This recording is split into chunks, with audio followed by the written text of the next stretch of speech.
The country is broke. And that may just be what may send William Ruto out of State House before 2027. Or at the very best, deny him re-election in 2027. Forget about Mandamano. Yes, Mandamanos, if talks don't succeed, mass action could have the impact of derailing Ruto's presidency. A broke country is a dangerous country. I know our economists will talk about many things. They will talk about insolvency, they will talk about illiquidity, they will talk about economic growth. Laughably today they are saying we have a positive economic growth. We are not insolvent. We have a few cash problems, which they call illiquidity. I don't know whether that's what they call it. But tell that to the men and women who have challenges getting their salaries. I hear we might be moving from delayed salaries to installment salaries. Chukua hii kidogo kwanza. And finally into retrenchments and early retirements. So as you tell it to the birds that this country is doing well, know that the real people on the ground who are feeling the real heat of a broke country could get mad at you. A broke country is like a jungle. When you see a lone bull away from the herd, looking a little haggard, when you are driving by and you see a gazelle, twisted horns, or a deer, lonely, walking along the road as if he's looking for a lift, away from the herd,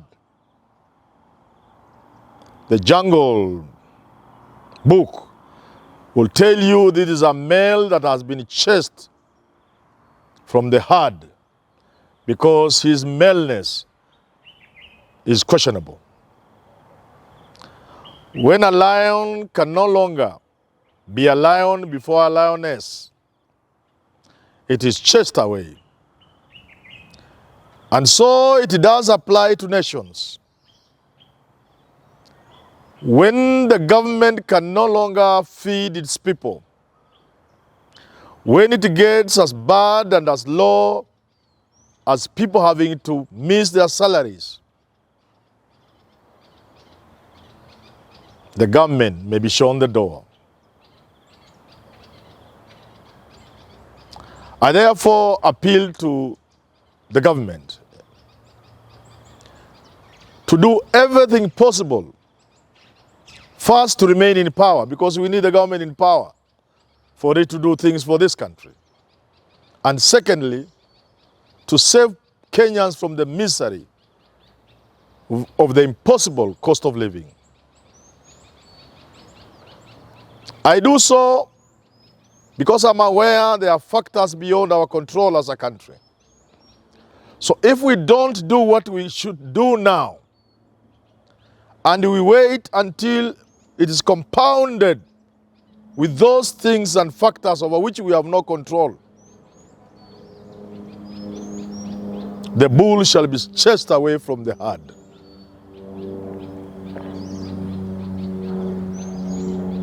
The cost of living today can be mitigated.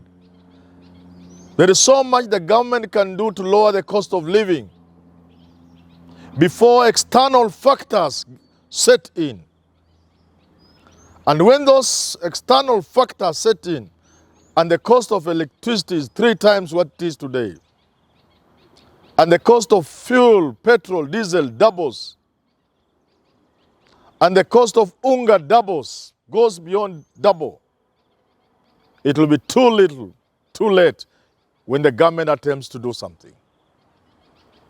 Today, I've said before, the cost of electricity can go down by merely handling corruption in the energy sector. I have said repeatedly, corruption resides in the energy sector. By merely looking at what is going on in the energy sector, the cost of electricity will go down. By looking at those levies that government is putting on petrol, diesel, on electricity, the cost will go down. The government ought to do something to ensure that the cost of unga is down, because before the international grain market goes amok, the Ukraine-Russian war means grain supply in the world is at its worst in many years. The little maize available, every country is competing for it.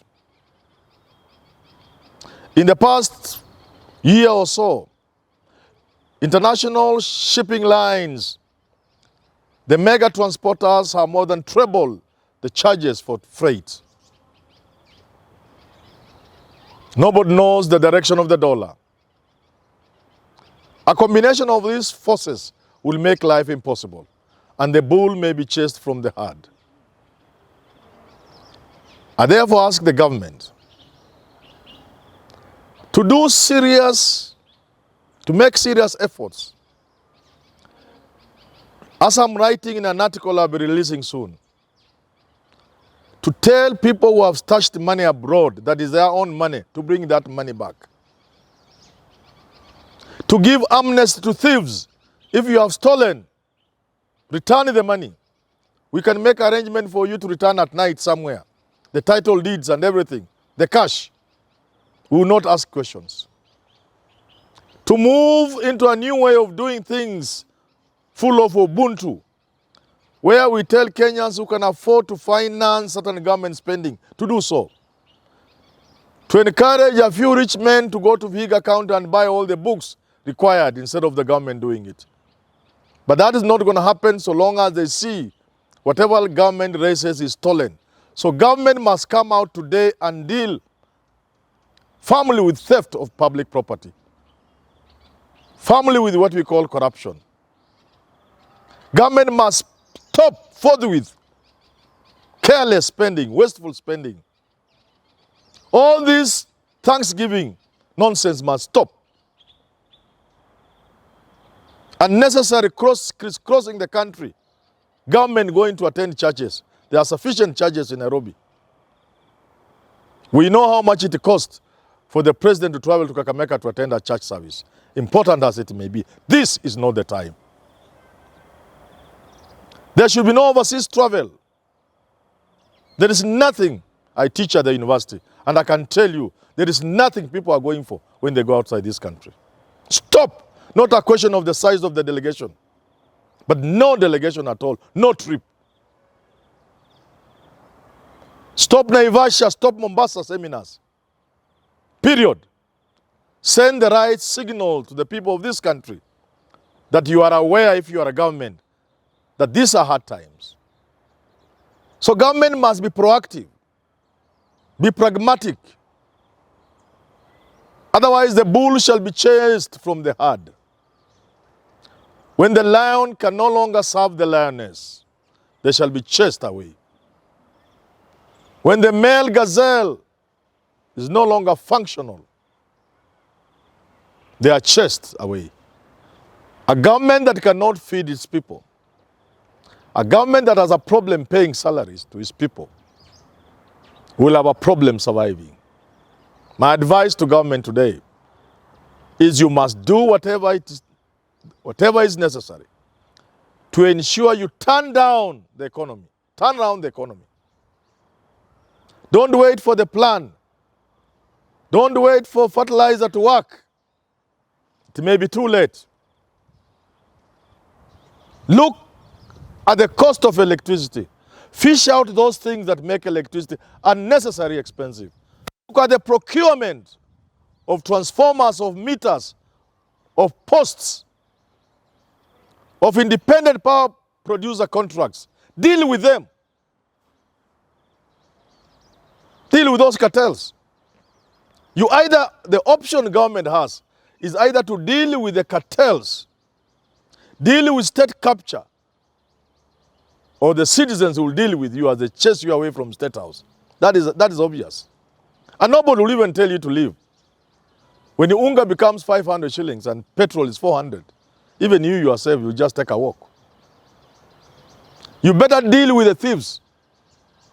Better deal with the cartels. Better deal with state capture now and ease the pain of living the people of this country. Otherwise, the bull shall be chased away from the herd, because the extent of its bullness will be wanting. Final advice to the government and to the people of Kenya and to the opposition. Nothing will work in this country. Nobody shall work on the cost of living, even if you give them power other than Ruto. And not even Raila Odinga. Until you work on the politics of this country. Until we agree to sit down as a people, have a national conversation, which conversation shall produce a national charter. Unless we fix the politics of this country, until we stop being slaves to tribalism, until we tame our primitive tribe orientation, until we deal with our politics family, the situation will get from bad to worse. I shudder to imagine what will happen when there are no salaries to go around,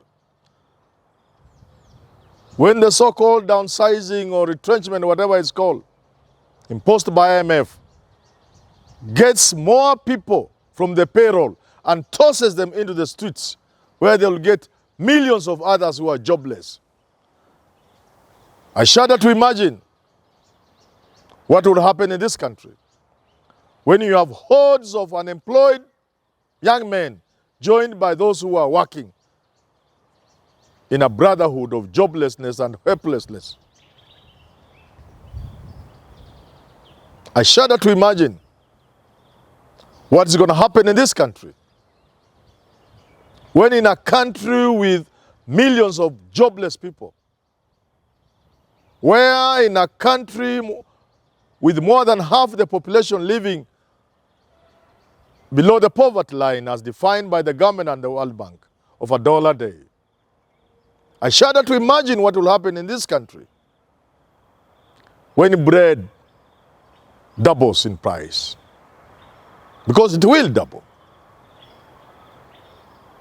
I shudder to imagine what will happen when unga, maize flour, the staple food of this country, goes to 350 shillings.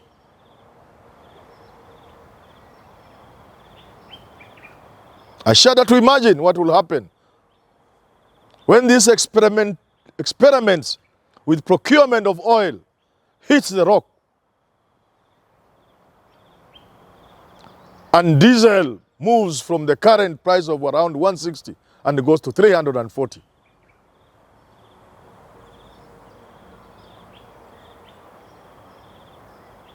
What makes it a nightmare to me, and what should scare all of us, is that this will be happening in a country that has failed and refused to fix its politics.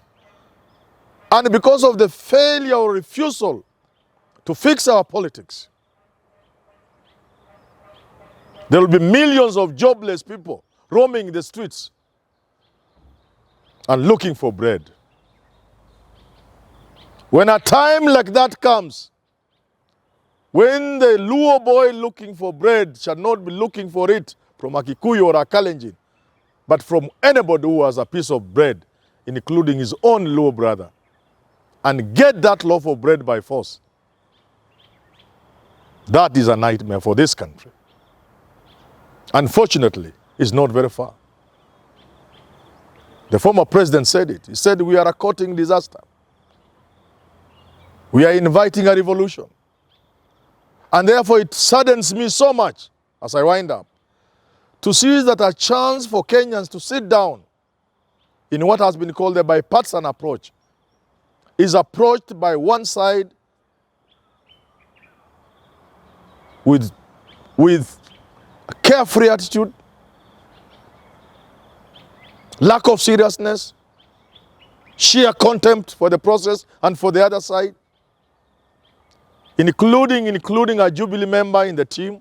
That's contempt. That's lack of seriousness. The chest thumping I'm seeing. And now Raila talks about going back to the streets. The people of this country, you are tempting fate. I warn you, the people of this country, you are living on luck. The country is on autopilot. God has been so kind. You are stretching it too far. I invite the leadership of this country from both sides to be serious, to seize the opportunity, to sit down and talk with the seriousness required of people who know that the country was almost going down. To sit and engage with seriousness from day one. Because negotiations are not simple. You can't start them in a childish way by forming a childish team. By saying the things you are saying. There will be time to quarrel in the meetings. There will be time to walk out. There will be time to bang the table. There will be time to say we can never discuss the server. That will be there. But we must begin this thing on a serious note. I therefore invite the entire leadership of this country to approach the politics of this country seriously and to take opportunity of this ceasefire to engage in serious discussions.